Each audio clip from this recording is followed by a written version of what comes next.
Quand j'avais 15 ans, je me suis tourné vers mes coéquipiers un jour à l'entraînement. Je m'en souviens parfaitement. Je leur ai dit, un jour, je serai le meilleur joueur au monde. Depuis le premier jour, j'ai toujours eu le même objectif, être le meilleur.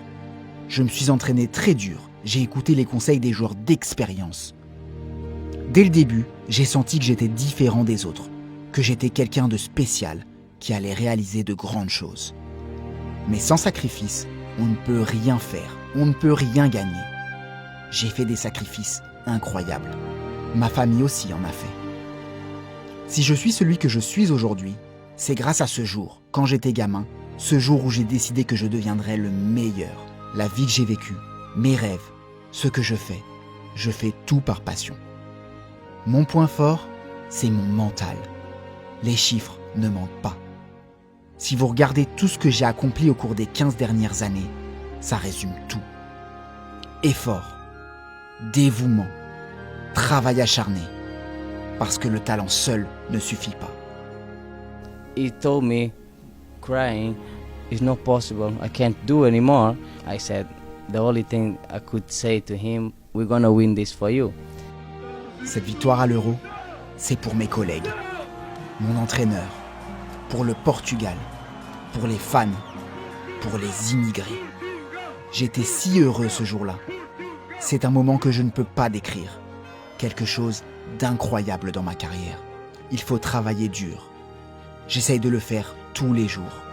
Rien n'arrive par hasard. Mon obsession est de gagner et de réussir. Je travaille comme un fou pour cela.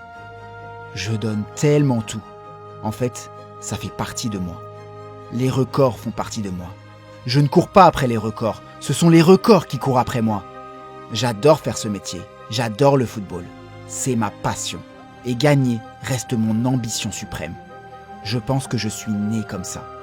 D'où vient ce sentiment ? Je n'en ai aucune idée. C'est tout simplement en moi. C'est comme une faim qui ne disparaît jamais. Quand vous perdez, c'est comme si vous étiez mort de faim. Quand vous gagnez, c'est la même chose. Vous êtes toujours mort de faim, mais vous avez mangé une petite miette. C'est la seule chose qui me vient à l'esprit pour expliquer ce que je ressens. Ma mission est toujours la même. Je veux continuer à battre des records. Je veux gagner le plus de titres possible. C'est dans ma nature, tout simplement. Mais ce qui compte le plus pour moi dans ma carrière de footballeur et ce que je raconterai à mes petits-enfants quand j'aurai 95 ans, c'est ce que j'ai ressenti le jour où j'ai parcouru le terrain en tant que champion, main dans la main avec mon fils.